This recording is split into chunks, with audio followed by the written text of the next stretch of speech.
Bom, estamos aprendendo a ler poesia bíblica, que compõe mais de 30% da Bíblia. Sim, a poesia é uma maneira de escrever que não apenas informa. Ela nos convida a explorar ideias com a nossa imaginação usando imagens criativas ou o que chamamos de linguagem metafórica. Certo, então vamos falar sobre imagens e metáforas na poesia bíblica. Algumas coisas na vida são fáceis de entender, porque são experiências físicas tangíveis, como, por exemplo, sentir frio. Eu não gosto de sentir frio. Mas outras não são tão concretas, como, por exemplo, quando uma pessoa não gosta de você. Eu também não gosto disso. São duas coisas diferentes. Mas veja como, sem você notar, a sua mente ligou essas duas coisas. Por exemplo, quando dizemos coisas do tipo ela me deu um olhar bem frio ou não seja tão frio. Também podemos inverter e pensar em afeição como o calor. O calor da sua amizade me faz bem, ou ela é uma pessoa calorosa. Exatamente. Então, pegamos um conceito básico como o calor e ligamos a um conceito abstrato como a afeição. Isso dá uma forma mais imaginativa de falar sobre as experiências. Estamos pensando através de metáforas. Sim, elas criam uma estrutura para que a mente consiga entender o mundo. Metáforas governam nosso pensamento e nossa linguagem. Como essa própria frase, as metáforas governam. Essa é uma metáfora que diz que as ideias são governantes. Ou pense em uma metáfora que diz que ideias contrárias estão em conflito.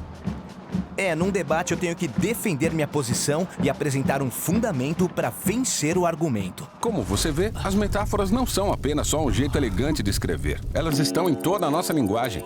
E as metáforas que usamos moldam a nossa imaginação e o nosso comportamento. Por isso não é surpresa quando poetas bíblicos usam sempre imagens metafóricas. Agora, algumas metáforas da Bíblia são fáceis de entender, como a de que a luz é boa e a escuridão é má.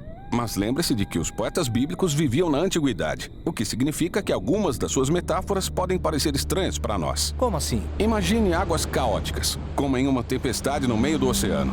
Certo. Agora pense numa situação em que você esteve em perigo e ligue uma coisa à outra. O perigo é como águas caóticas. Exato. Mas os autores bíblicos vão mais longe. Eles também falam de pessoas perigosas, como sendo águas turbulentas. Como no Salmo 69, salva-me, ó Deus, pois as águas subiram até o meu pescoço. Entrei em águas profundas. Os que sem razão me odeiam são mais do que os fios de cabelo da minha cabeça.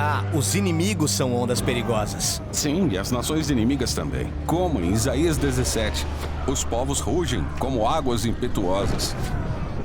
Ou no Salmo 89, tu dominas o revolto mar, com teu braço forte dispersaste os teus inimigos. Então essa é uma metáfora comum para o perigo e o caos no nosso mundo. Mas Deus tem o poder sobre as águas caóticas. Sim, e essa imagem fundamental é tão importante que aparece logo na primeira página da Bíblia. Sim, o mundo no início de Gênesis 1 é um oceano escuro e caótico que Deus põe em ordem. Exatamente. A imagem começa aqui e se desenvolve pelo resto da Bíblia. E a mesma coisa acontece com seu oposto. Se as águas caóticas são uma imagem fundamental de perigo, pense naquilo que a terra seca deve representar. A terra seca oferece segurança, proteção e estabilidade. Isso, alguns dos desejos humanos mais básicos. E é o que Deus está provendo quando a terra seca aparece, nas primeiras páginas de Gênesis. E é também onde Deus planta o Jardim do Éden. E não é um jardim qualquer. Ele é descrito com imagens de um templo antigo, muito acima daquelas águas perigosas.